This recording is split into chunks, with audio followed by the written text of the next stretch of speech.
मेरे सामने एक बड़ी कठिनाई है। एक तरफ तो कांग्रेस है, जिस कांग्रेस ने लंबे समय तक इस देश को लूटने का काम किया, जिस कांग्रेस को चौधरी देवीलाल ने छोड़ दिया था, और इसी बात पे छोड़ दिया था कि काले अंग्रेज तो चले गए थे, गोरे तो चले गए थे, और ये काले अंग्रेज कांग्रेस के रूप में हमारे देश में आ गए, जो किसान को लूटना शुरू कर दिया।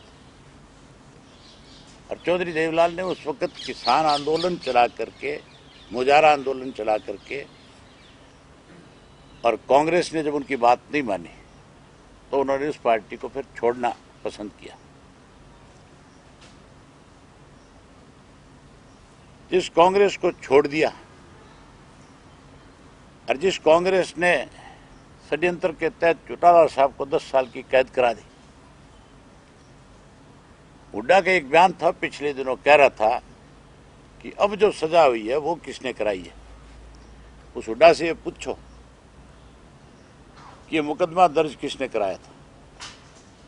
ये मुकदमा भी इसी का दर्ज कराया हुआ था, इसी के फर्जी गवाह खड़े किए हुए थे। जितना पहले मुकदमे में दोषी, इतना इसमें भी यही है, कोई और नहीं है। और हुड्डा ने तो जब इसका लड़का चुनाव लड़ रहा था राज्यसभा का, तब तो मेरे से टेलीफोन करके वोट मांगा था कि अभय सिंह जी, दीपेंद्र चुनाव लड़ रहा है, मैं उम्मीद करूंगा कि आप हमारी मदद करोगे। अब की बार तो मेरे से वोट भी नहीं मांगा है। अब की बार तो मैंने अखबार के माध्यम से, सोशल मीडिया से ये देखा और पढ़ा कि हुड्डा ये कह रहा है कि अभय सिंह अपना स्टैंड स्पष्ट करें।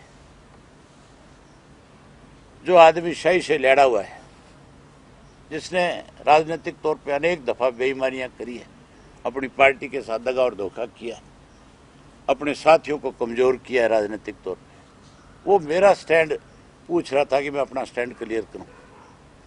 जब बेटा लड़ रहा था उस दिन स्टैंड नहीं पूछ रहा था मेरे से, उस दिन तो रिक्वेस्ट कर रहा था कि आपके वोट की मुझे जरूरत है।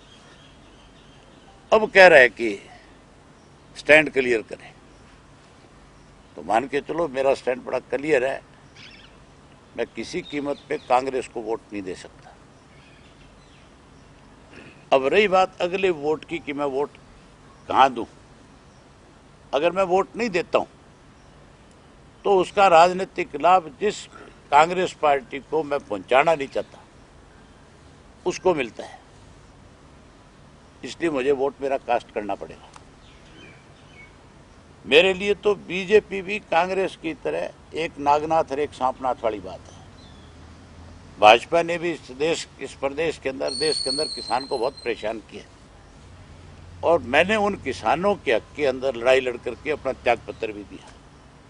और उसके बाद मुझे हराने के लिए भारतीय जनता पार्टी और कांग्रेस दोनों ने सामूहिक रूप से इकट्ठे होकर के सैकड़ों करोड़ रुपए खर्च करके उस चुनाव में, जिसका मैंने विधानसभा में सत्र के दौरान खुल करके ये बात रखी थी कि लोगों को 15-15 हजार रुपया वोट का लालच दे करके भी इन लोगों ने मुझे हराने का प्रयास किया।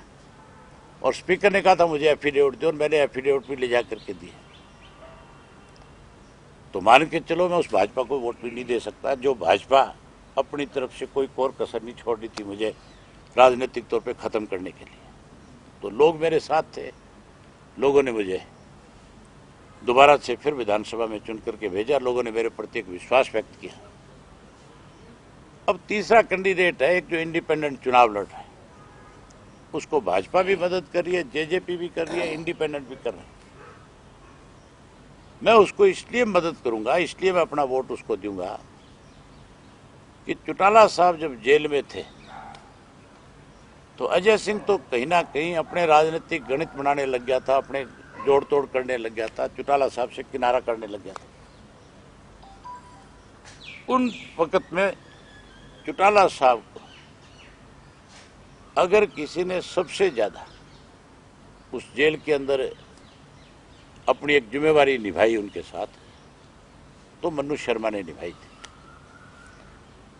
उसने अपनी तरफ से हर वक्त एक बाप बेटे का रिश्ते के तौर के ऊपर उनके साथ रहा। और अब जब ये चुनाव आया तो मनु शर्मा मेरे पास आए थे, चौटाला साहब से भी उन्होंने संपर्क किया और मैंने अपने साथियों को सारी बात से अवगत कराया कि भी इस वक्त में मुझे क्या फैसला लेना चाहिए। अगर मैं वोट नहीं डालूं तो सीधा फायदा मान के चलो कांग्रेस का,